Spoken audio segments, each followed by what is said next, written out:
l'idée c'est que les débats qu'on aura ici aujourd'hui nous servent pour préparer les prochaines étapes de la lutte. Donc d'abord ici à ma droite en fait j'ai Anas Kazib qui est cheminot au triage du Bourget, qui est délégué Sudrail et qui est membre du bureau régional de Sudrail dans la région de Paris Nord. Ensuite en fait j'ai Arthur qui est étudiant à la Sorbonne, étudiant en histoire, qui en fait a été un des porte-parole de la coordination nationale étudiante du mouvement de 2016 contre la loi travail et qui est membre en fait du bureau national du NPA Jeunes. Ensuite j'ai moi-même, moi c'est Daniela, moi je fais partie en fait du comité exécutif du nouveau parti anticapitaliste pour en fait le courant communiste révolutionnaire comme Arthur. Et je suis aussi en fait membre du comité de rédaction de Révolution Permanente et c'est à ce titre-là que je vais essayer aujourd'hui d'animer un petit peu en fait ce débat. Je vais laisser d'abord et avant tout en fait à la parole à nos intervenants et ensuite à la fin en fait je ferai peut-être une petite conclusion, quelques mots avant d'ouvrir le débat avec la salle. Et j'ai laissé en fait le meilleur pour la fin. Donc ici à ma gauche j'ai Oumou Gueye.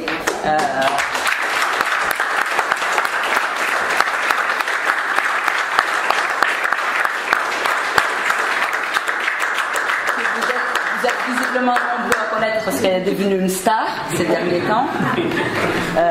Et donc Oumou, c'est une des figures féminines en fait qui a émergé d'un conflit en fait d'une grève dure qui a eu lieu entre novembre et décembre de l'année dernière. Une grève qui aurait tout pour être une grève en fait qui passe inaperçue parce que c'était une grève en fait de quelques dizaines de salariés en fait dont le travail c'est de nettoyer les gares où on prend en fait tous et toutes nos trains pour aller travailler, des travailleurs qu'on voit souvent peu et qui en fait n'ont pas forcément l'habitude de se regrouper, ils sont souvent très éclatés en petites équipes, de se regrouper pour lutter ensemble. Et les salariés d'Honnête début novembre en fait ils l'ont fait, ils se sont regroupés, ils se sont lancés dans une grève irréconductible.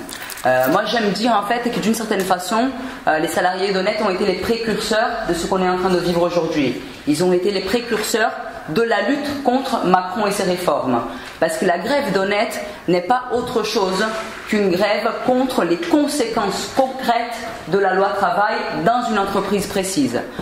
Donc Honnête, c'est une entreprise en fait qui a pris le marché du nettoyage des gares de la banlieue nord de Paris, mais elle n'était pas là avant. Avant il y avait une autre entreprise et comme souvent en fait dans le système de la sous-traitance, les entreprises elles se succèdent, elles prennent le marché pour quelques années et ensuite en fait elles laissent le marché à une autre entreprise. Au moment du passage à l'entreprise Honnête, les patrons ont voulu profiter des nouveaux dispositifs en fait accordés par la loi travail de Macron et notamment en fait de la possibilité de négocier des accords d'entreprise qui ne respectent pas les accords de branche. Et donc ils ont voulu en fait dégrader considérablement en fait les conditions de travail des salariés d'Honnête, en particulier autour d'une mesure qui a été celle qui a suscité au début en fait la colère des salariés, c'était l'imposition d'une clause de mobilité. Cette clause de mobilité faisait que les salariés qui étaient habitués depuis des années, parfois 20-25 ans en fait, à nettoyer certaines gares en fait, qui se trouvent souvent en fait, près de leur logement, pouvaient être envoyés nettoyer n'importe quelle gare, n'importe quel jour, et donc avoir en fait des temps de transport beaucoup plus longs et des conditions de travail en fait, qui se dégradent énormément pour des salariés qui se lèvent déjà très très tôt pour laisser les gares propres avant même en fait, que d'autres salariés puissent arriver pour prendre leur train et aller travailler. Donc ça c'était en fait une des mesures, il y en a d'autres en fait où on pourra en expliquer, mais cette grève elle a donc en fait commencé le 2 novembre et c'est une grève en fait qui a plusieurs particularités. La première c'est que c'est une grève qui a duré 45 jours. En discutant avec des syndicalistes et cheminots qui ont beaucoup d'expérience, ils disent que c'est probablement la grève la plus longue de l'histoire du rail. Parce que ça c'est quelque chose de très important, c'est de considérer la grève des camarades d'Honnête comme une grève du rail, parce qu'ils sont des travailleurs du rail et le fait qu'il n'ait pas de statut cheminot ne change rien là-dessus, et je pense qu'Anas va revenir en fait sur cette question. Donc c'est la grève la plus longue de l'histoire du rail. C'est une grève qui a été du début à la fin tenue par une intersyndicale FO Sudrail CFDT qui s'est maintenue jusqu'à la fin. Quand on voit en fait le niveau d'éclatement syndical qu'il peut y avoir en fait dans d'autres conflits, comment la division syndicale est une arme pour les patrons, je pense que ça aussi en fait c'est un aspect extrêmement important. C'est une grève en fait qui a été du début à la fin aussi dirigée par les travailleurs en assemblée générale. C'était eux qui prenaient les décisions et c'est peut-être ça aussi le secret du maintien de l'unité syndicale. C'est une grève en fait autour de laquelle s'est construit un vaste mouvement de solidarité, en particulier autour du comité de soutien qui a été monté sur la ville de Saint-Denis, mais qui a regroupé bien au-delà des habitants de Saint-Denis. Il y avait de nombreux salariés, cheminots, militants de différents mouvements sociaux, du mouvement féministe, qui sont venus et qui ont apporté leur soutien. C'est une grève en fait pour laquelle a été mise en place une caisse de grève qui a montré à quel point ce type de mécanisme dont on a pas mal perdu les réflexes peut être utile pour faire en fait tenir une grève longue. Donc une caisse de grève qui a récolté plus de 80 000 € et qui a permis de payer la quasi-totalité des salaires que les travailleurs ont perdus pendant la grève. Et c'est l'histoire aussi d'une lutte qui a su se lier à d'autres secteurs, tout d'abord aux cheminots qui ont été en fait d'un soutien très important en fait à leur mobilisation, mais à d'autres salariés précaires comme par exemple en fait les travailleurs de l'hôtel Holiday Inn à Clichy avec lesquels les salariés d'Honnête ont fait plusieurs manifestations en commun. Et qui a été encore une fois en fait comme je disais au début une sorte de carrefour de toutes les luttes. C'est-à-dire en fait sur le piquet de grève d'Honnête tout le monde était bienvenu en fait la lutte contre les violences policières comme on a pu accueillir à un moment donné Assa Traoré et découvrir sur le piquet en fait que sa maman était collègue des grévistes et qu'elle avait fait les premiers jours de la grève avant de tomber malade, accueillir en fait des jeunes militantes féministes qui participaient à l'assemblée générale du mouvement MeToo mais qui ont décidé de lier leur féminisme en fait à la lutte pour l'émancipation des femmes travailleuses qui étaient en train de se battre sur le terrain. Des étudiants qui sont venus en fait nombreux apporter de la solidarité, organiser des repas solidaires et je pense en fait que par ce biais-là d'une certaine façon la grève d'Honnête, même si c'est une petite grève, c'était en fait 85 grévistes, elle est exemplaire de plusieurs points de vue et je crois en fait qu'il n'y a pas que nous qui le pensons. Et donc avant de passer la parole à Oumou, je voudrais vous lire en fait les deux derniers paragraphes d'un article qui est sorti dans la dernière édition du Monde diplomatique d'un intellectuel relativement connu en France qui s'appelle Razmil Kecheyan. Dans un article en fait où il essaye de discuter avec tout un tas de politiciens d'aujourd'hui, en particulier en fait des partis comme la France Insoumise en France, Syriza en Grèce, Podemos en Espagne, qui revendiquent la pensée d'un révolutionnaire italien mort depuis très longtemps qui s'appelle Antonio Gramsci, en disant en fait qu'Antonio Gramsci c'est lui qui avait pensé le problème de la bataille culturelle, de la bataille d'idées. Et il essaye de démontrer dans cet article que dans la tête de Gramsci, la bataille des idées, elle n'a jamais été déconnectée de la bataille réelle, de la bataille économique et de la bataille politique. Et que de ce point de vue, les vrais héritiers de Gramsci, ce n'est pas tant les intellectuels gramsciens qui essayent de faire de la bataille d'idées déconnectée de la lutte de classe, et il va expliquer à la fin de son texte qui, de son point de vue, ce sont en fait les véritables héritiers de Gramsci. Donc moi je vous lis rapidement les deux derniers paragraphes et ensuite je passerai la parole à Oumou. En décembre 2017, des salariés de l'entreprise de nettoyage Honnête en région parisienne ont remporté une victoire importante. Ces sous-traitants de la Société nationale du chemin de fer, SNCF, chargés de la propriété et des gares, revendiquaient un rattachement à la convention collective de la manutention ferroviaire de la SNCF, le retrait d'une clause de mobilité qui les obligeait à effectuer des longs déplacements, l'augmentation de la prime de panier et la régularisation des collègues sans papier. Au travers d'une grève de 45 jours, ils ont obtenu satisfaction sur l'essentiel. Pareille lutte s'annonçait d'autant plus improbable qu'elle était menée par des immigrés récents au sein d'une entreprise sous-traitante et dans un secteur où l'interruption de travail n'a pas un impact vital sur le cours de la vie sociale. Bloquer une raffinerie, c'est bloquer le pays.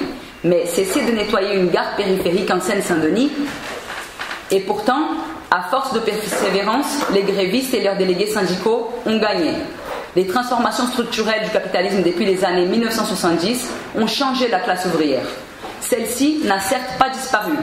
Elle est devenue plus diverse socialement, ethniquement et spatialement.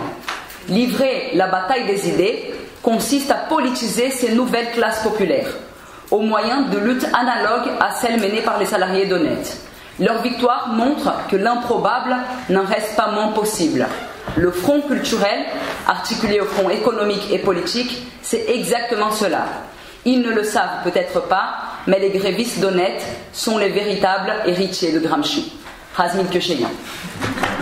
Et donc je passe la parole à une des véritables héritières de Gramsci, Oumou Gay, qui est ici à mes côtés et qui est déléguée syndicale à Sudrail, et voilà, une des grandes figures en fait qui a émergé au sein de la grève d'Honnête et qui est là aujourd'hui, accompagnée par plusieurs de ses collègues qui j'espère en fait pourront aussi prendre la parole durant le débat.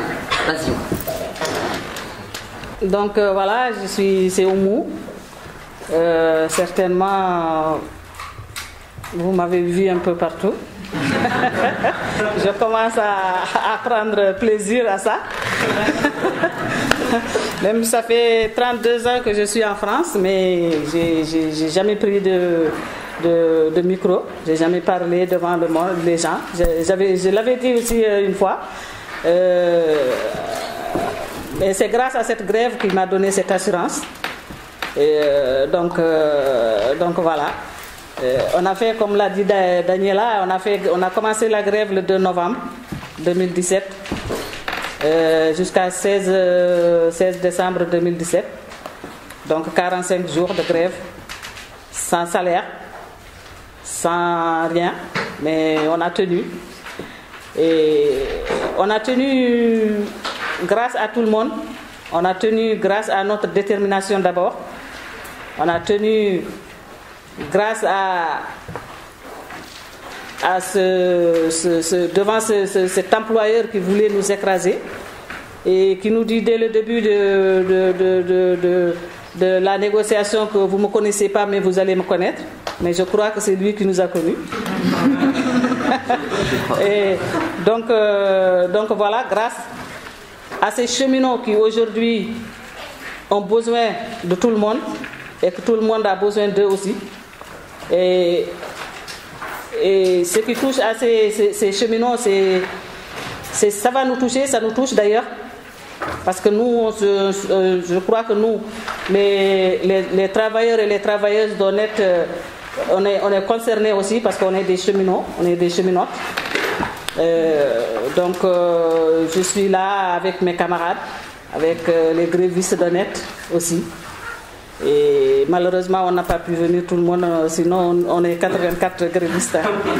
Vous avez rempli la salle. Oui, donc voilà. La grève, ce qui nous a changé, nous a donné beaucoup de choses d'abord. Nous a donné de l'assurance, nous a donné. Avant, on n'osait pas parler. À chaque fois qu'on disait, voilà, que notre chef d'équipe nous disait, le patron va venir, oh là là, qu'est-ce qu'il fait ici, qu'est-ce qu'il veut, machin. Mais aujourd'hui, je crois que s'il vient, il sait que. D'ailleurs, il ne vient même pas. Il ne vient même pas. Depuis la reprise, on ne l'a pas vu, à part pendant les réunions. Pendant les réunions du DP ou du CIE. C'est là qu'on le voit, sinon non, on ne le voit pas. Donc, cette grève a été un déclic chez nous parce qu'on ne savait pas aussi que la SNCF n'était pas de notre côté. On l'a su pendant cette grève. Honnête a été soutenu par la SNCF parce que la SNCF nous a assignés au tribunal 9 de nos collègues. La SNCF nous a bloqué les toilettes pendant notre grève. Oui, la SNCF nous a... je ne sais même pas comment qualifier parce que nous on ne pensait pas, parce que ça fait des années que moi particulièrement, ça fait 19 ans que je suis dans ma gare. Donc je croyais que la SNCF faisait partie de moi. Les sous-traitants qui venaient, ils venaient pour 5 ans, ils venaient pour 10 ans. Et puis ça s'arrêtait là, mais nous on était toujours là. Mais avec Honnête, la SNCF nous a montré carrément qu'on était là que pour faire le nettoyage, nettoyer, et puis voilà, ça s'arrêtait là. Mais grâce à cette grève, grâce à ces cheminots, grâce à la population, grâce à ces usagers, on a pu aller jusqu'au bout de nos efforts. On a quand même combattu des grands géants, parce qu'Honnête et SNCF, c'est des géants devant des émigrés qui sont venus un peu partout de l'Afrique et qui ont pu revendiquer leurs droits. Et vraiment, on ne sait pas quoi dire. Si aujourd'hui je suis là devant vous, c'est grâce à tout ce monde-là, grâce à cette solidarité. On était au début 107 grévistes. On s'est retrouvés à 84. On était solidaires, on était déterminés. Tous les matins, on faisait des AG, des assemblées générales, et on se concertait. Chacun donnait son idée.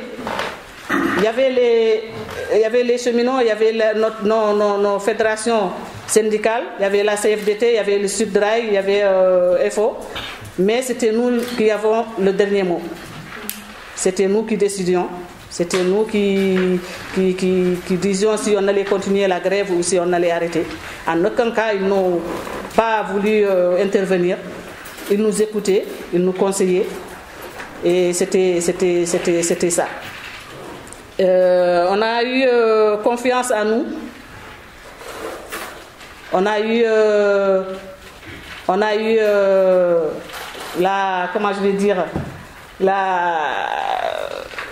le soutien de tous ces gens-là. Donc on se disait que ces gens-là qui sont derrière nous, il ne faut pas qu'on les déçoive. On ne les a pas déçus, je crois. Parce que vraiment, si c'est à refaire, on le refera. On va le refaire. Parce que ces cheminots, ils nous ont mis un soutien, une caisse de grève. Comme a dit Daniela, qu'on a récolté plus de 80 000 euros.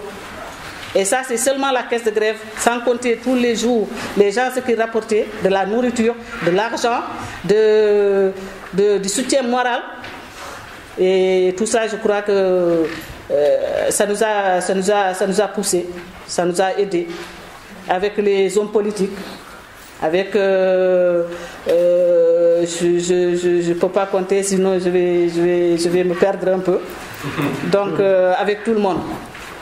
Et ce qui nous a fait gagner aussi, c'était cette caisse de grève, comme je dis, qu'on a pu tenir 45 jours, comme je vous ai dit au début, sans salaire. Sans salaire. Et c'est que des pères de famille et des mères de famille qui étaient là, 84 grévistes. Donc, voilà. Et on a gagné devant ces deux géants. Et aussi le soutien des étudiants, la population, comme j'ai dit. On a reçu aussi les Olydéines, les grévistes d'Olydéines aussi. On a été aussi un peu partout. On a été au meeting de Besançon. Il y a M. Philippe Poutou qui est venu nous voir. Donc ça veut dire qu'on est un peu monté de grade. Donc, Assa Traoré est venu sur le piquet de grève. Ce qui fait que je crois qu'aujourd'hui, on a les mêmes combats.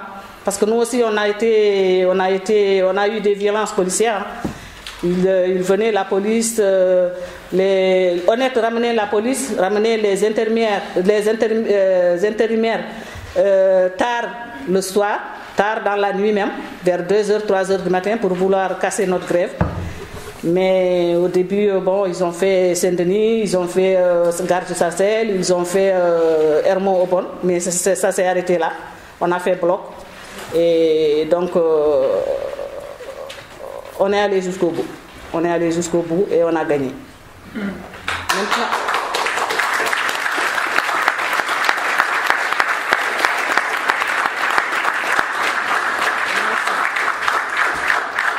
merci. Maintenant, nous, on est avec les cheminots, on est derrière les cheminots, on est devant et derrière ces cheminots. Parce que sans ces cheminots et sans la population, je crois qu'on n'aurait pas pu gagner cette grève. Ce qu'ils ont fait pour nous, on ne peut pas le faire pour eux. Mais on est devant, on est derrière. Donc, ce qui les touche aujourd'hui nous touche aussi. Parce que nous aussi, on travaille dans les gares. On travaille dans les gares. Donc on est comme eux et on a peur pour notre boulot aussi, on a peur pour notre travail. Donc on est là, on sera là le 22. Le 22 mars, on sera là. Et la plupart, je crois même peut-être les 84 salariés seront là. S'ils se rappellent, il y a 3 mois, si ce n'étaient pas ces cheminots, on n'allait pas gagner. Donc je les invite à être là et on sera là. Merci.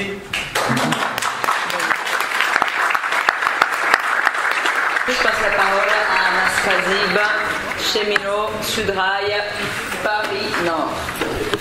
Ça me fait bizarre de vous entendre dans notre famille.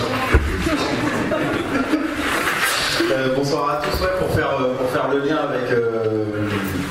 avec Oumou et puis cette grève d'honnête. En vérité, nous remercions de les avoir soutenus, mais en vérité c'est un privilège pour nous d'avoir été à leur côté. Parce qu'on aurait très bien pu passer à côté. Si ma camarade Laura elle n'était pas en tournée syndicale un jour et qu'elle n'attendait pas le train avec un autre collègue syndiqué Sudrail et qu'elle ne les avait pas aperçus, parce qu'il faut savoir, on a vu l'envers de la grève de Honnête au moment où ça a été médiatisé, etc. Parce que justement, il y a eu cette stratégie aussi de notre part d'essayer de les visibiliser, etc. Mais au début, nous on leur a rien apporté en termes d'auto-organisation. C'est-à-dire qu'ils avaient un niveau d'auto-organisation où il y avait des piquets en permanence et des rondes systématiquement organisées. C'est-à-dire qu'il n'y avait pas un seul quai des gares parisiennes qui n'était pas surveillé en permanence. Donc ils étaient en ronde comme ça, H24, à surveiller les quais des gares, et puis eux, ils se contentaient de circuler dans les gares, dans les quais, de faire du bruit, mais on ne les voyait pas à l'extérieur. C'est-à-dire que cette tactique-là, elle visait uniquement à laisser cette grève-là uniquement dans les enceintes ferroviaires, on va dire. Et si on ne les rencontrait pas ce jour-là, au bout de 16 jours de grève, peut-être on serait passé à côté. Donc c'est un privilège pour nous. Moi, la première fois que Laura m'a dit, parce que c'est pas moi qui les avais rencontrés, Laura m'a dit: Anas, faut que tu viennes à Saint-Denis, il y a les camarades de Honnête, ils sont en grève, etc. depuis 16 jours, et que moi j'arrive dans ce local où je vois des papas qui sont en train de prier sur du carton, des mamans qui sont en train de préparer du tiep au bout, et qu'on dit ils sont 7 jours en grève. Je dis: mais ils sont 7 jours en grève, pourquoi? Ils demandent des paniers repas, etc. Je me dis: bon, c'est pas une grève comme une autre, il va pas falloir les laisser, il va falloir faire en sorte que si des salariés comme ça, précaires, racisés, sont en grève pendant 2 semaines, il va falloir essayer de le montrer à toute la population et au monde entier, en fait. Et c'est ce qu'on a essayé de faire en sorte de sortir ces femmes-là de l'ombre, parce qu'elles étaient importantes dans cette grève-là. C'était le pilier de toute la grève de Honnête, mais elles étaient cachées. Elles étaient cachées. Nous, moi je le répète souvent, nous, quand on venait la voir au début, elle voulait ni photo, ni interview, ni rien du tout. Et puis jusqu'à qu'elle a terminé avec le mégaphone dans la ligne H, à dire: on est assigné au tribunal, mais vous inquiétez pas, c'est rien du tout. Et vous regardez, tout à l'heure, elle parlait du patron, la limite, elle peut lui mettre une claque aujourd'hui. Donc c'est dire sa détermination, alors qu'elle n'était pas comme ça, elle n'était pas comme ça au début. Donc pour nous, c'est la première fierté, c'est de faire en sorte que ces femmes-là aujourd'hui, parce que c'est pas qu'une question d'économie, parce qu'on pourra toujours trouver des travailleurs à droite, à gauche, qui sont encore plus dans la galère et qui méritent encore plus d'être aidés. Mais la question, c'est: on fait une grève et on la soutient, pourquoi? Pour quelle raison? Pour nous, notre soutien, il était au-delà de la question économique. C'était pour essayer de véhiculer un message, pour essayer de montrer à la population, et moi je le répète, qu'il n'y a pas besoin d'être un grand dirigeant de la CGT ou un grand dirigeant solidaire pour mener une grève, être déterminé et partir en grève pendant 45 jours et tenir bon face à des géants qui sont la SNCF et Honnête. Et ça, ils l'ont prouvé. Et c'était pour nous ça un des premiers messages. Et c'était aussi de sortir ces femmes-là, montrer que la lutte des travailleuses aussi, elle est émancipatrice. Qu'on peut, à travers une lutte, de commencer à s'émanciper, commencer à comprendre, en fait, Oumou le raconte mieux que moi, mais que c'est plus des petites mains, c'est plus des travailleurs du nettoyage, c'est devenu des guerrières comme on l'a rappelé. Donc oui, pour nous c'est un privilège. Et puis aujourd'hui ils ont décidé d'être en grève le 22 mars aux côtés des cheminots, aux côtés de la fonction publique, etc. Et puis on fera en sorte que tout le monde le sache, que tout le monde sache que les travailleurs du nettoyage qui étaient il y a encore 2 mois en grève pendant 45 jours, ils repartiront en grève le 22, et ils ont même décidé dans l'AG d'essayer de voir s'ils partiront pas en reconductible au même moment que les cheminots. Voilà, donc pour nous ça c'est...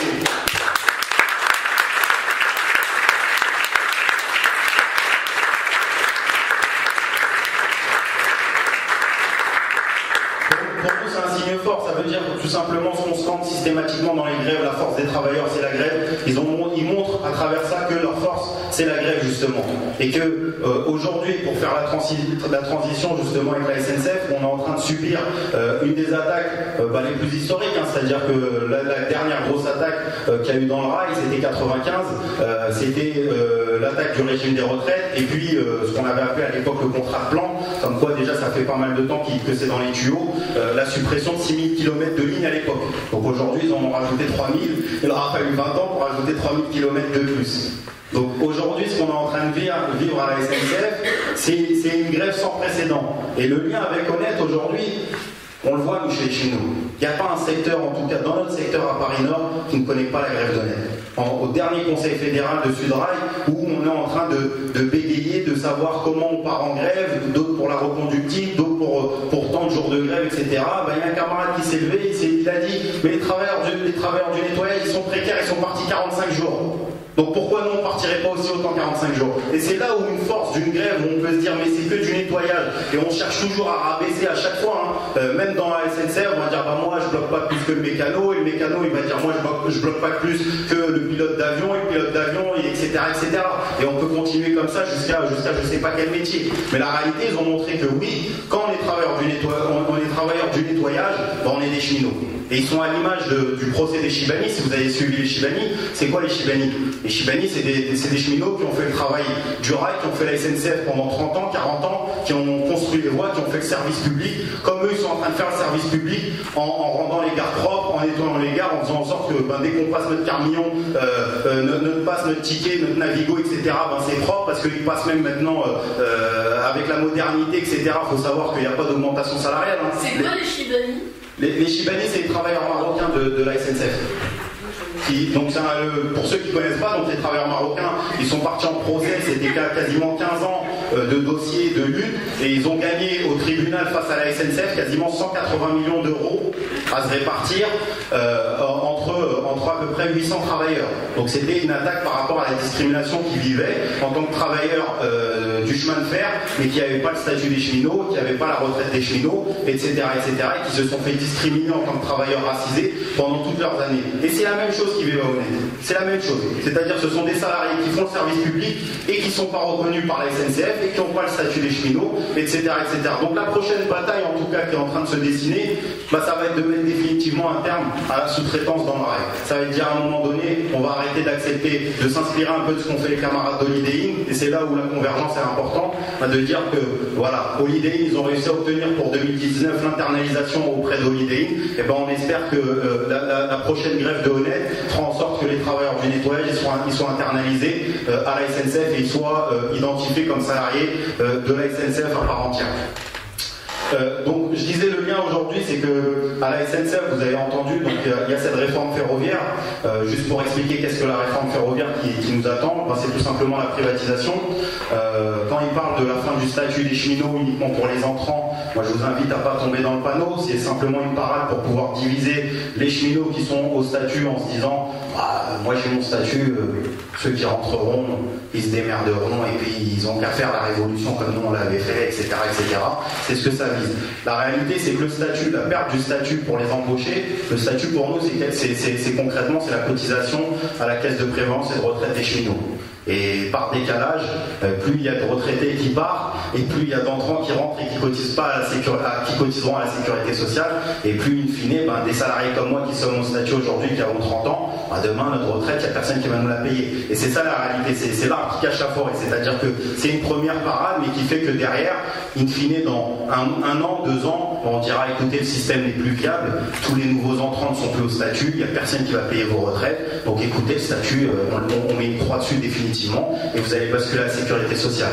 Donc voilà, et puis bien sûr, il va y avoir tout le transfert du personnel du public au privé, et ça c'est une vraie parade parce que souvent on l'entend, et moi j'entends cette musique, les usagers ils sont pas contents, la SNCF, les trains ils arrivent en retard de temps en temps, on loupe notre train, etc. Il y a des trains supprimés, et puis on va directement vers celui qui porte le badge de la SNCF, parce que c'est lui qu'on a en face de nous. On n'a pas Guillaume Pépi, on n'a pas les patrons de la SNCF. Donc tout de suite, on a cette rage-là parce qu'on est des prolétaires aussi, on vient du boulot, on est fatigué, on est en retard pour aller chercher ses gamins, etc. Et ça, les cheminots, ils le comprennent. Ils le comprennent. Mais la réalité, c'est que ces cheminots-là que vous voyez aujourd'hui, qui sont à la SNCF, le moment où il y aura l'ouverture à la concurrence, et ça, faut l'entendre, les sociétés privées vont pas arriver dans leur besace avec 3000 cheminots et ils vont récupérer la ligne. Non, il y aura des ouvertures de marché à l'image de Honnête. Ils vont récupérer le marché avec un contrat, ils vont faire une offre, ils vont poser sur la table, et c'est l'ensemble des cheminots qui travaillaient là à la SNCF qui passeront chez Truc Mucherail, n'importe quel nom de société. C'est-à-dire qu'au final, quand on dit ouais, vivement que vous ouvrez la concurrence, faut pas croire que les cheminots vont disparaître. Ils vont pas disparaître. Il y a une partie qui sera licenciée parce qu'il y aura des plans sociaux à ce moment-là, mais ça sera toujours les mêmes salariés. Et ça montre à quel point que c'est pas les salariés, en vérité, c'est pas les travailleurs qui sont là. C'est les donneurs d'ordre, en vérité. C'est ceux qui organisent et qui tuent le ferroviaire au quotidien. Et ça, on le voit. Pareil pour les 9000 km de ligne. Il faut savoir que la SNCF, elle a organisé le massacre, en fait, de ces kilomètres de ligne-là, tout simplement en changeant les horaires de train. Et si on change les horaires de train, que ça correspond plus aux horaires de boulot des gens, les gens ils prennent la voiture, et puis au final on a un rapport Spinetta qui nous dit écoutez, il faut les supprimer, il n'y a plus personne qui les prend, mais à un moment donné, si on a des trains à 10h du matin alors que les gens ils vont bosser à 7h30, 8h, il n'y a aucun train qui est rentable. C'est ça la réalité. Donc aujourd'hui on est face à ça, et puis nous en tant que cheminots, on appelle vraiment l'ensemble des travailleurs à se solidariser, parce qu'on le dit, on le répète, les cheminots c'est indique. Les cheminots en 95, quand ils ont fait tomber Juppé et tout son plan, l'attaque qui est arrivée derrière, c'est 2003. C'est-à-dire, la grève des cheminots qui a été victorieuse en 95, c'est une grève qui a permis 8 ans d'accalmie. Avant 2003 et les réformes de Fillon par rapport au retrait. Parce que ils le savent très bien, ça. Et même les ouvriers le savent très bien. Si demain les cheminots ils tombent, qu'est-ce que va dire le plombier à côté? Qu'est-ce que va dire le boulanger? Qu'est-ce que va dire le serveur de café? Il va dire, mais attends, t'imagines, ils ont fait tomber les cheminots, ils bloquent les TGV, ils bloquent les gares. Qu'est-ce que je fasse, moi? Moi, je suis serveur, moi, je suis plombier, moi, je travaille dans une PME, je suis en intérim, moi, je suis en CDD. Et c'est ça la réalité. Donc, il n'y a pas de privilège. Il n'y a pas de privilège, hein. Il n'y a pas de privilège, il y a des acquis sociaux, certes, mais parce que c'est des acquis sociaux aussi qui ont été menés par des dures luttes, et puis il y a aussi un travail qui est en 3-8, qui est en horaire décalé. Il faut savoir que la plupart des cheminots, ils ont un week-end de repos par mois. Un week-end de repos par mois quand on a des familles, des enfants, et qu'on a besoin de se réunir de temps en temps, aller dans des anniversaires, faire un peu la fête, etc. Et que nous on est au boulot pendant que les gens ils sont en train de festoyer en famille, ça fait mal au cœur. Il faut le savoir, hein, quand on est le samedi soir au boulot, on gagne rien du tout en tant que cheminot, on gagne simplement notre salaire. Hein. Il n'y a pas d'avantage. Parce qu'on nous dira, vous avez accepté le service public, et le service public, c'est 365 jours par an, qu'il pleuve, qu'il neige ou qu'il vente. C'est comme ça que ça se passe. Donc il n'y a pas de privilège.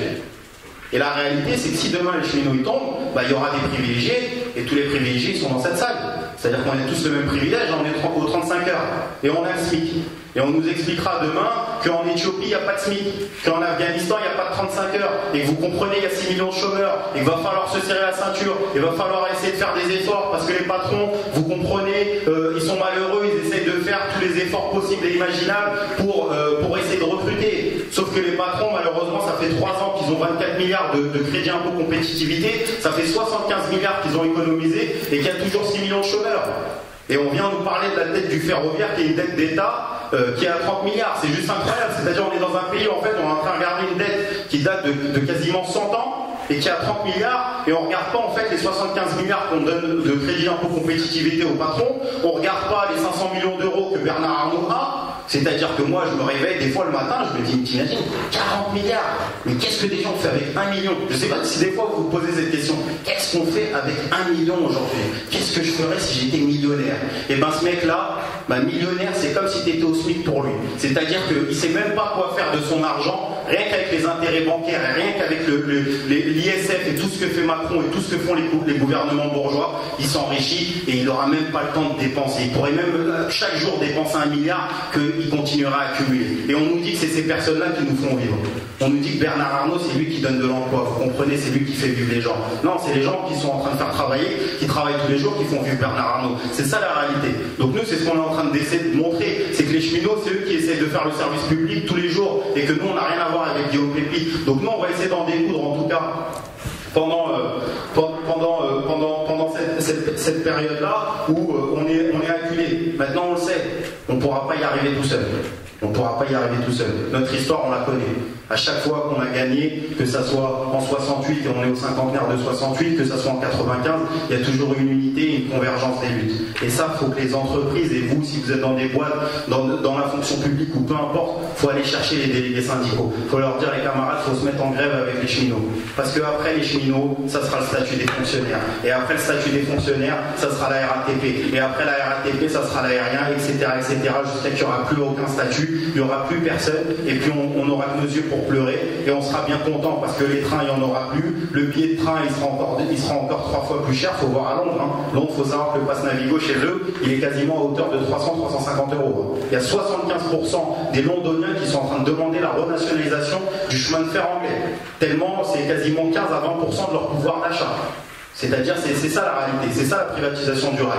C'est la fin du service public. Et le service public, il n'est pas là pour être rentable. Enfin, sinon, demain, on ferme les hôpitaux parce qu'on va dire, ouais, vous comprenez, il n'y a que 10 malades là-bas. Ouais, 10 malades, c'est pas suffisant, il faut fermer, laisser les crever. Là-bas, il y en a 100. On va laisser encore un petit peu. Et c'est ce qu'ils ont envie de faire, d'essayer de diviser l'ensemble des travailleurs, l'ensemble des usagers avec les cheminots. Donc, on a tout intérêt, justement, à solidariser, à essayer de revendiquer, nous, ce qu'on essaie de porter, en tout cas chez Sudrail, c'est d'essayer de réclamer définitivement le statut pour tous, de plus connaître des Chibani, de plus connaître des travailleurs de honnête, de faire en sorte qu'à un moment donné, il va falloir qu'on solidarise avec l'ensemble des travailleurs du ferroviaire, de faire en sorte que tout ce beau monde-là s'engage dans la bataille parce que tout le monde sera au statut demain.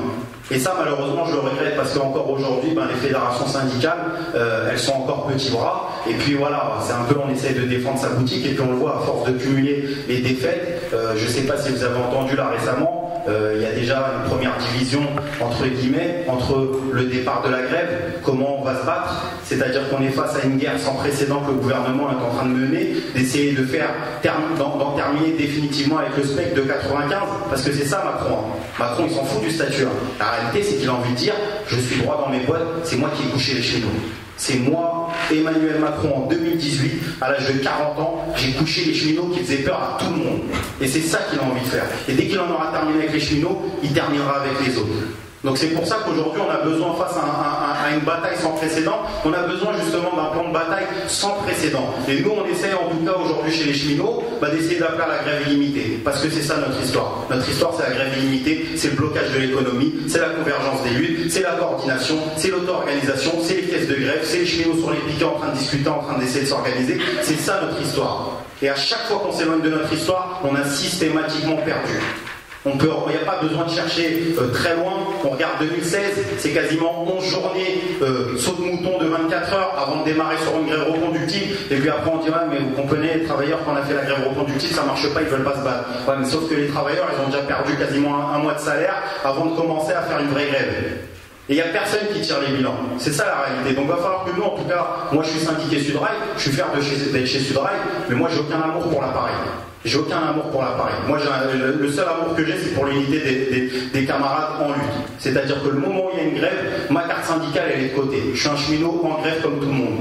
Et moi, mon but, c'est d'essayer de faire en sorte que les travailleurs avec moi en grève, on soit organisés. Et c'est pas à Martinez, et c'est pas je sais pas qui de me dire tu vas faire 2 jours, tu vas revenir, tu vas partir, etc., m'expliquer comment je dois gérer l'argent. Enfin voilà quoi. Soit on est en grève, soit on est des experts comptables. J'ai fait une vidéo hier où je disais c'est une grève d'épiciers. On est en train de monter une épicerie. C'est-à-dire qu'aujourd'hui, le mouvement ouvrier, il est tellement en crise, il subit tellement de défaites qu'il a tellement peur aujourd'hui de partir en grève. C'est-à-dire que tout le monde va nous parler de la charte d'Amiens. Mais dans la charte d'Amiens, il y a écrit le seul outil de l'action des militants révolutionnaires, c'est la grève générale reconductible. Et tout le monde va nous dire, mais moi, oh camarade, à toi au NPA, pas de politique ici, hein. Moi je suis de la charte d'Amiens. Écoute, j'ai envie de me barrer avec la politique, viens on fait une grève générale reconductible alors. C'est ça la réalité. C'est à un moment donné, soit on prend la charte d'Amiens dans son intégralité, soit on prend rien du tout. C'est ça. Parce qu'au final, quand on voit pourquoi nous on a fait honnête, c'est parce qu'on n'est pas que militants syndicaux, on est aussi des militants politisés et on est organisés. Faut le dire aussi. C'est-à-dire qu'on n'a pas honte. Moi, j'ai pas honte de dire que je suis politisé. C'est pas uniquement le fait d'être chez Sudrail. Il n'y a pas des grèves de honnêtes partout où il y a un Sudrail, c'est faux. C'est parce qu'on est des militants organisés et politisés, on connaît notre histoire et on a appris de l'histoire et on sait comment s'organiser pour gagner. Il n'y a pas 36 solutions. Donc aujourd'hui, c'est vers ça qu'on doit aller. Il va falloir en tout cas, partout où vous êtes, les étudiants dans les facs, partout dans les tôles, à la fonction publique, dans l'éducation nationale, etc., qu'il y a un élan en tout cas. Qu'il y a un élan qu'on solidarise et qu'on dise les cheminots, allez-y, on est derrière vous. Et on va vous aider à l'image des 80 000 euros qui ont été collectés pour Honnête, on va vous aider à tenir. Si le problème c'est que financier, on va vous aider à tenir. Parce que derrière, on sait qu'à travers les cheminots, il y a une bataille aussi, c'est nous derrière qui allons trinquer. Et ça, vous le savez très bien, parce qu'on voit, il y a l'assurance chômage, il y a le régime, les 37 régimes spéciaux qui vont être alignés l'année prochaine. Et si les cheminots ils tombent aujourd'hui, je doute que les cheminots se relèvent l'année prochaine aussi rapidement. C'est ça la réalité aussi. Et c'est dans ce cadre-là qu'ils ont attaqué les cheminots. N'oubliez pas que si les cheminots, bizarrement, la réforme elle sort de nulle part avec le rapport Spinetta aujourd'hui, c'est parce que l'année prochaine, il y a l'alignement des régimes spéciaux et ils n'ont pas envie de recréer un 95. Je m'arrête là. Merci beaucoup.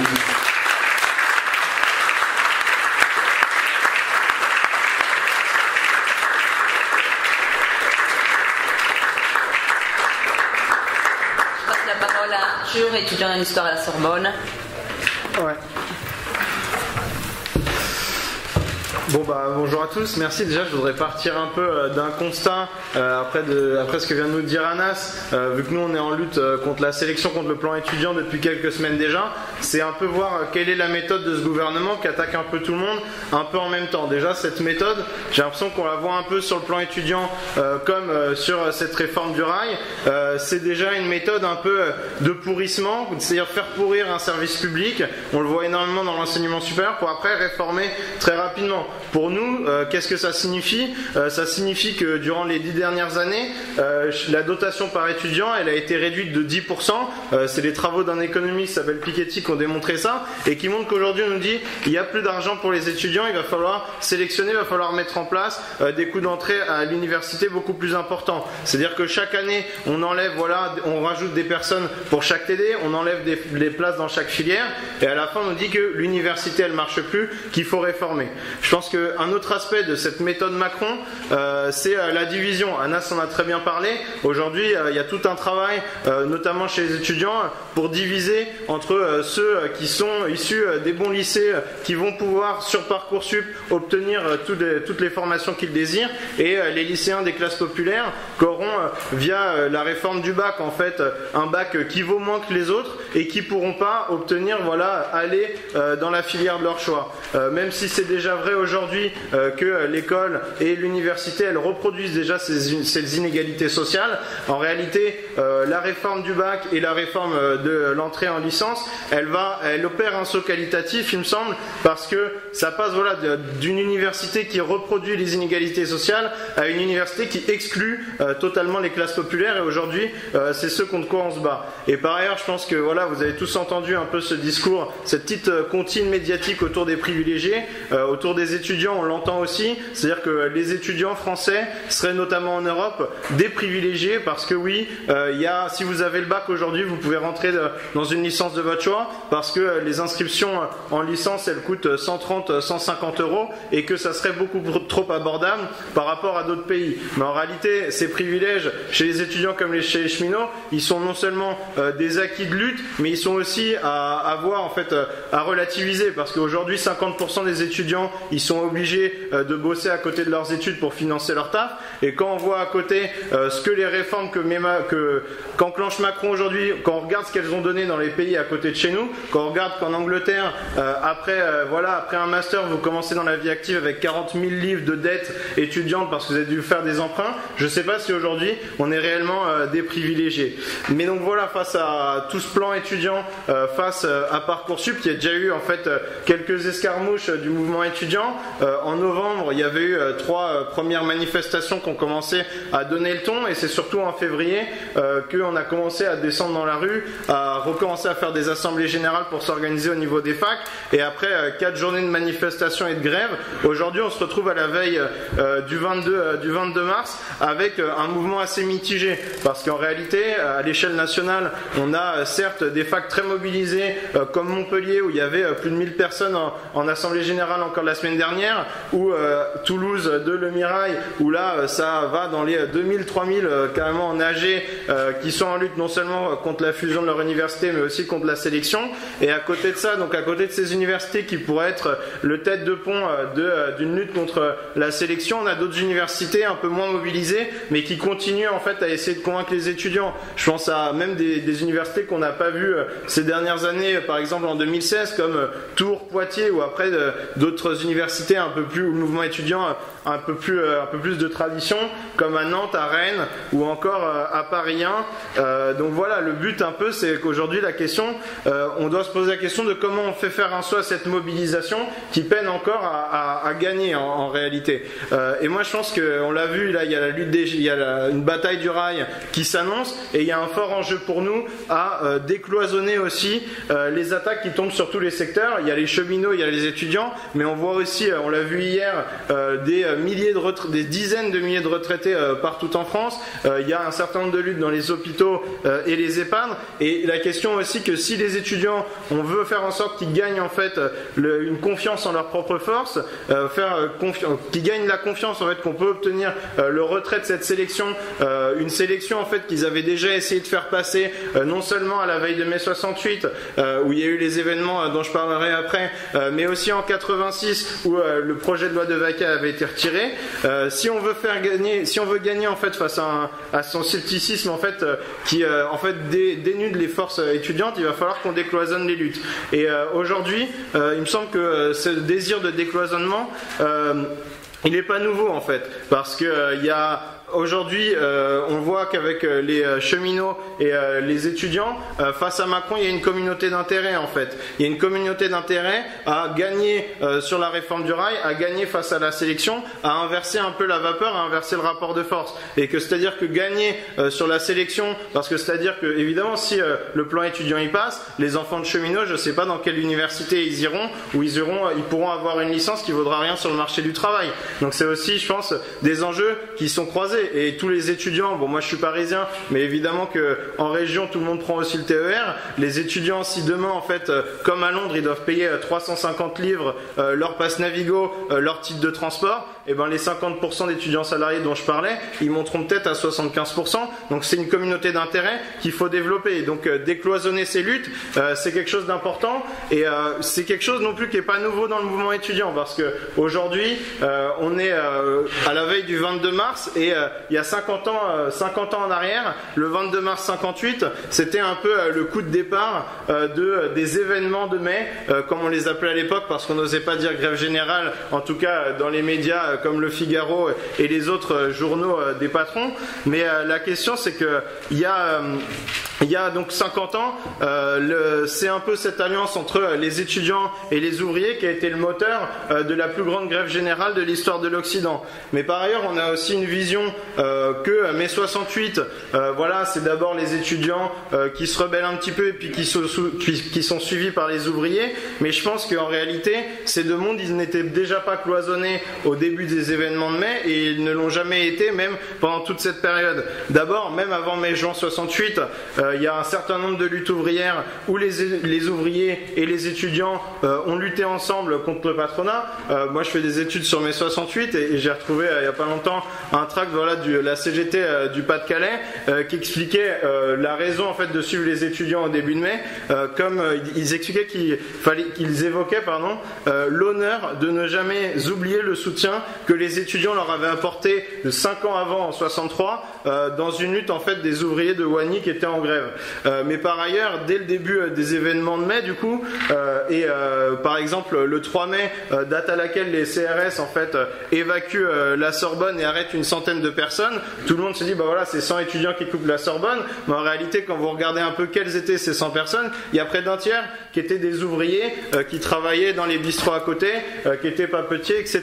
Donc on voit déjà que dès le départ de mai, cette convergence entre étudiants et ouvriers, elle était déjà esquissée parce qu'il y avait une communauté d'intérêt contre le gouvernement gaulliste, comme aujourd'hui il y a une communauté d'intérêt contre le gouvernement macroniste. Mais au-delà de nos objectifs communs que j'ai expliqué auparavant, je pense qu'il y a aussi un sentiment étudiant qui était certes beaucoup plus fort en mai 68, mais qu'aujourd'hui qu'on doit développer et qui est très bien résumé par l'appel du 22 mars. L'appel du 22 mars, qu'est-ce que c'est? C'est 150-140 étudiants qu'envahissent en fait la direction de l'université de Nanterre. Parmi eux, quelques noms connus comme Daniel Cohn-Bendit. Il y avait un certain nombre de militants trotskistes, maoïstes, communistes, donc qui ont envahi en fait et qui ont sorti un appel qui est connu comme l'appel du 22 mars et qui canoniquement est un peu le début de mai 68. Et la fin de cet appel, à mon avis, on doit aussi la reprendre en compte aujourd'hui. Ça fait 3 lignes, mais ils expliquent voilà, nous refusons d'être des êtres érudits coupés de la réalité sociale. Nous refusons d'être utilisés au profit de la classe dirigeante. Nous voulons supprimer la séparation entre travail d'exécution et travail de réflexion et d'organisation. Nous voulons construire une société sans classe. Le sens de votre lutte est le même. Et je pense que voilà, aujourd'hui, c'est un peu ce même appel que les étudiants des universités de Montpellier, de Toulouse et des autres facs qui sont mobilisés, ils devraient adresser aux cheminots. Parce que ce sentiment partagé, par ailleurs en mai 68, il va s'incarner dans d'autres convergences beaucoup plus concrètes desquelles on doit s'inspirer, il me semble, aujourd'hui. C'est-à-dire que les universités qui sont occupées des semaines durant, elles vont être mises à la disposition des grévistes pour s'organiser, pour organiser la grève générale, pour organiser des meetings ouvriers, comme par exemple à la fac de Censier, mais par ailleurs aussi,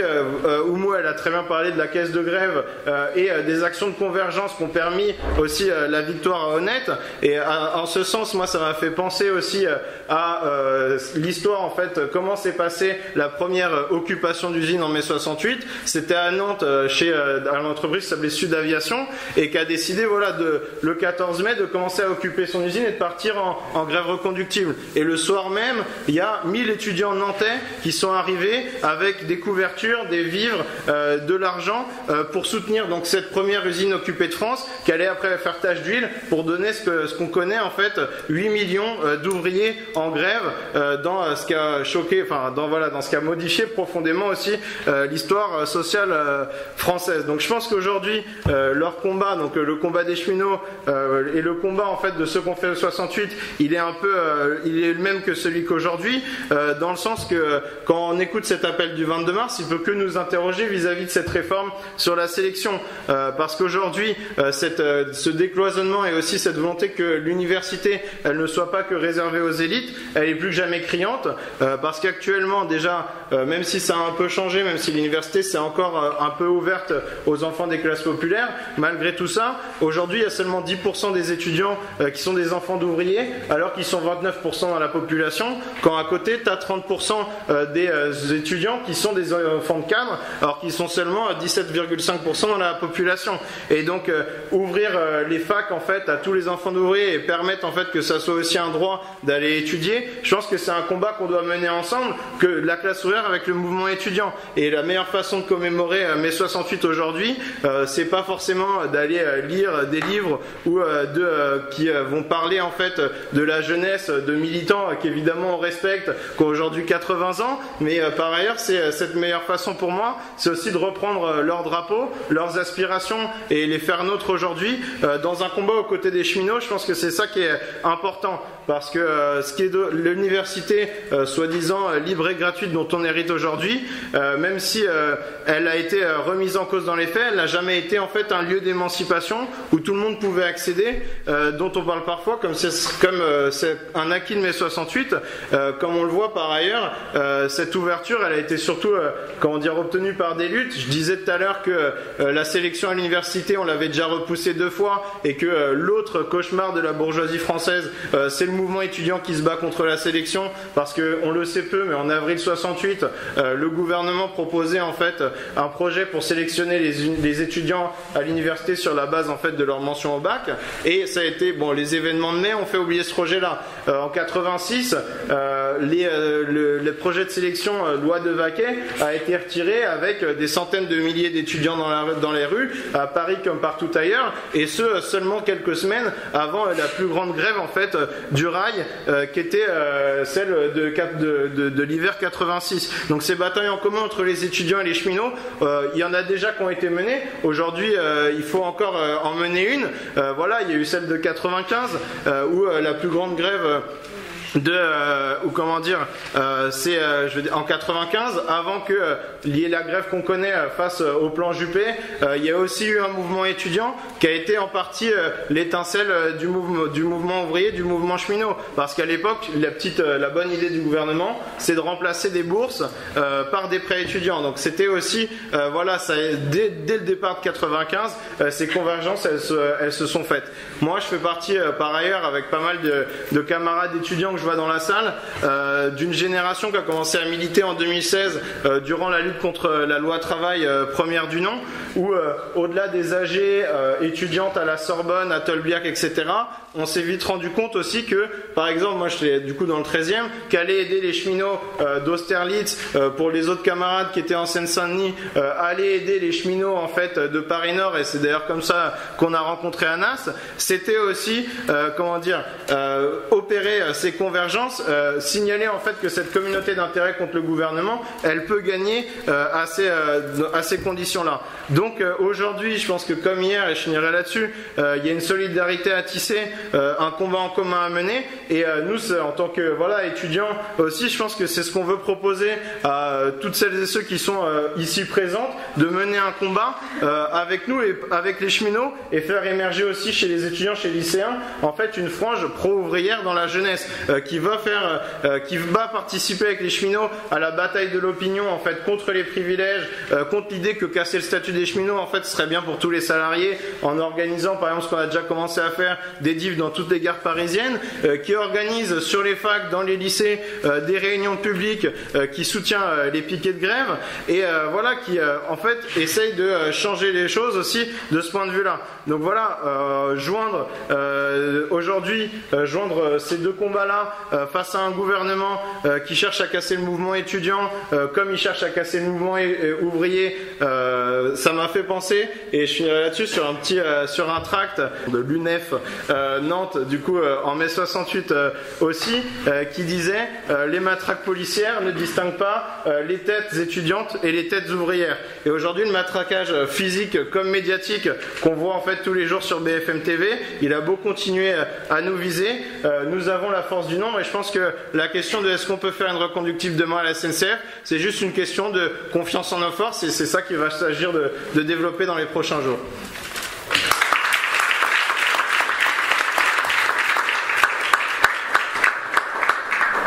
Bon, très rapidement, parce qu'il ne reste pas beaucoup de temps et on voudrait vraiment qu'il y ait un débat avec la salle après. Moi j'ai l'impression aujourd'hui on a fait cette conférence et on a donné le nom de Tous ensemble contre les réformes de Macron, et on ne parle pas à la tribune de toutes les réformes de Macron. Encore hier on a pu voir à quel point les attaques contre les retraités, contre les EHPAD sont un problème de société, qui sont en train de susciter de la colère dans un secteur social qui n'est pas celui qu'on est le plus habitué à voir dans les rues. La colère contre Macron, le mécontentement par rapport à la politique du gouvernement, ce n'est pas ce qui manque dans la situation actuelle.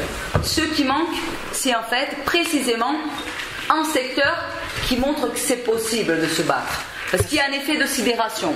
La méthode de Macron, c'est de frapper fort, frapper vite, de sidérer le mouvement ouvrier et de donner l'impression qu'on ne peut pas résister. Et face à ça, la grève des cheminots pourrait changer les choses. Parce que les cheminots, ils combinent quelques aspects qui font d'eux un secteur différent des autres, un secteur distinctif. Le premier, c'est leur force sociale. Il s'agit de 150 000 salariés répartis sur l'ensemble du territoire et qui jouent un rôle stratégique dans le fonctionnement du pays. Parce que ce n'est pas juste le transport des passagers qui est très important. Parce qu'y compris, on est un certain nombre où si on n'a pas de train, on peut appeler nos patrons et dire qu'on ne va pas bosser et on reste tranquille chez nous. Donc ce n'est pas juste le transport de passagers qui est très important parce que ça transporte aussi des travailleurs, c'est aussi le transport de marchandises en France. La capacité de paralysation de l'économie de ce secteur-là, elle n'est pas la même que dans d'autres secteurs. Mais il combine ça avec un très fort taux de syndicalisation, une expérience de lutte, il y a une forte organisation. Si on dit que notre objectif c'est de se battre contre l'ensemble des réformes de Macron, très vite on se confronte à l'idée de que pour ça il faudrait se battre tous ensemble, et l'idée du tous ensemble, c'est l'idée de la grève générale. C'est une popularisation de l'idée de la grève générale que disait Anas. Et moi je voudrais donner 2 ou 3 idées pour casser quelques mythes sur la grève générale. et essayer de penser nous-mêmes comment en fait on pourrait arriver à un mouvement de ce type, c'est-à-dire un mouvement qui mette en échec l'ensemble de la politique du gouvernement et ouvre la possibilité, y compris en fait, de se battre contre le système capitaliste et d'instaurer un autre système politique et économique à la place. Le premier mythe sur la grève générale que je voudrais casser, c'est qu'en général, aucune grève générale ne commence comme grève générale. Une grève générale est presque toujours en fait le produit de la généralisation d'une grève qui a commencé comme une grève sectorielle. Ça a été le cas en 1936, ça a été le cas en 1968, ça a été le cas en fait à chaque fois qu'il y a eu des mouvements d'ensemble. Il n'y a pas jamais eu d'appel maintenant, tel jour, telle heure, tous ensemble grève générale. C'est toujours en fait le résultat d'un processus de radicalisation et d'agglutination, de lutte autour souvent en fait d'un secteur clé qui en fait prend le devant et qui sort dans la lutte. Donc d'une certaine façon, le pari qu'on est en train de faire aujourd'hui ici, c'est est-ce que tous ces mécontentements qu'il y a dans les facs, chez les retraités, dans les EHPAD, dans la santé plus en général, dans la fonction publique, est-ce qu'ils pourraient tous se raccrocher en quelque sorte au wagon des cheminots, pour faire un très mauvais jeu de mots, et transformer la lutte des cheminots dans une lutte qui ne soit précisément pas qu'une lutte pour le statut des cheminots, mais qui soit une lutte en fait contre l'ensemble des réformes de Macron. Deuxième élément, c'est qu'en général, la grève générale, ce n'est jamais les syndicats en fait qui l'appellent. À chaque fois qu'il y a eu tendance à la grève générale, ça a été en grande partie par un processus de débordement des directions syndicales. Les directions syndicales, en fait, y compris par le rôle qu'elles jouent, elles sont souvent en fait un élément plus conservateur. Elles ont peur de perdre leurs acquis, leur place dans l'appareil, etc. En général, quand il y a généralisation de la grève et mouvement d'ensemble, c'est parce qu'il y a eu débordement des directions syndicales. Si on regarde l'exemple de 68, toute l'histoire de 68, c'est comment les directions syndicales essayent de remettre dans les rangs les travailleurs qui étaient sortis sans leur appel. Il n'y a jamais eu d'appel clair en fait à ce que les travailleurs fassent grève et généralisent la grève. Et si on regarde même dans les mouvements qu'il y a pu y avoir en fait dans la SNCF, les grèves en fait les plus dures ont été celles où les travailleurs ont pris le contrôle de leur lutte par eux-mêmes, en débordant y compris en fait la vie initiale des directions syndicales. Aujourd'hui, je lisais par rapport en fait au truc qu'il racontait Anas sur la proposition de la CGT, de l'UNSA et de la CFDT des grèves de 48 heures. J'ai vu en fait une pétition qui est en train de circuler entre les conducteurs de train de Saint-Lazare. Et cette pétition disait en gros, écoutez, nous on a dans nos poches des cartes syndicales ou pas, des cartes syndicales différentes, mais par contre on a entre nos mains la conduite d'une centaine de trains qui sont ceux qui partent de la gare de Saint-Lazare. Et en fait, c'est nous qui allons décider des modalités de notre grève. Ce n'est pas en fait les syndicats, et nous allons décider en AG et vous devrez en fait nous suivre dans nos décisions. Et ça m'a fait penser en fait que la grève de 86, ça a commencé comme ça, avec un groupe de conducteurs qui à Paris Nord ont dit on pose les sacs définitivement. Il n'y avait pas les syndicats dedans et ils envoient une lettre aux syndicats où il y a en fait une revendication. Ils disent soutenez-nous, suivi d'une menace. Si vous ne le faites pas, vous allez voir.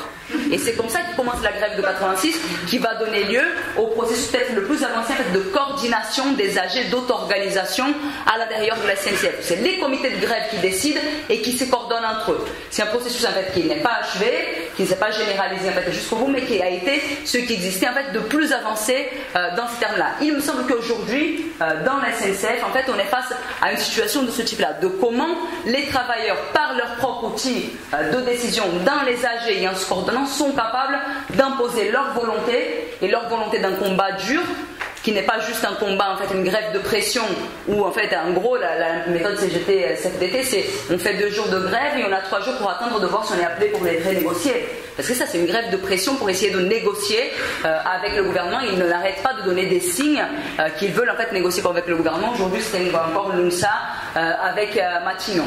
Donc, une grève dure qui n'est pas juste en fait pour la défense du statut des cheminots, c'était comme disait Anas pour sa généralisation aux contractuels qui sont des cheminots en fait qui ne bénéficient pas des statuts, soit parce qu'ils ne sont pas français, soit parce que quand ils ont été embauchés à la SNCF ils avaient plus de 30 ans, etc., etc.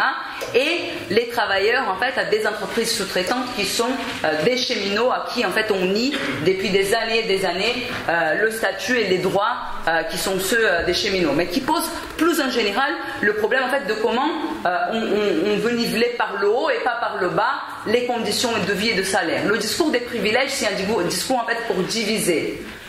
Nous, on doit en fait chercher à rassembler ce que nos ennemis cherchent à diviser. Et la politique pour rassembler, c'est de dire en fait, on ne veut pas que les cheminots en fait aient la même situation précaire que plein de salariés. On veut tous avoir les mêmes acquis et les mêmes conditions de travail que les cheminots, voire mieux. Et si on se bat tous ensemble pour des revendications offensives, on peut les obtenir. Et dernière chose en fait pour finir, Arthur en fait a beaucoup parlé de l'exemple de 68. Là, on va fêter le cinquantenaire et 68 a beaucoup de choses à nous apprendre, certainement. La première, en fait, c'est que c'est possible d'être 10 millions de salariés en grève pendant 3 semaines et que c'est possible de tenir, que c'est possible de paralyser le pays. Le deuxième, peut-être leçon, c'est la puissance qui peut avoir en fait la force de l'unité entre la jeunesse et les travailleurs. Mai 68 s'est terminé aussi en fait avec un résultat mitigé. C'est-à-dire en fait c'est terminé avec une augmentation de salaire, quelques acquis partiels. L'augmentation de salaire elle a été en fait rattrapée par l'inflation très très vite, etc., etc. On peut aussi avoir l'impression qu'on a fait tout ça pour aussi peu. Et donc la réflexion que je propose en fait pour commencer ce débat, c'est aussi de qu'est-ce qui a manqué en 68 pour qu'on puisse précisément transformer cette espèce de répétition générale où tout était entre les mains des travailleurs et des jeunes pour prendre les décisions sur l'ensemble en fait, de ce qui allait se passer dans le pays, pour prendre le pouvoir entre leurs mains, pour que les choses puissent en fait retourner à la normale après. De mon point de vue, il y a au moins 2 choses qu'on a évoquées ici dans le débat et qui sont extrêmement importantes. La première, c'est la question de l'auto-organisation. Ça, il y en avait très peu. Le contrôle en fait des syndicats était très important. Et là, y compris si les camarades d'Honnête veulent le raconter plus après, je pense qu'Honnête c'est un exemple de comment en fait la principale garantie pour l'unité syndicale, c'est l'auto-organisation des travailleurs à la base. C'est ça qui a empêché, qui a garanti que CFDT, Sudrail et FO, qui n'est pas des syndicats qui normalement s'entendent super bien, vous imaginez bien, qui soient obligés de rester unis jusqu'à la fin parce qu'ils étaient sous mandat de l'Assemblée Générale des Travailleurs.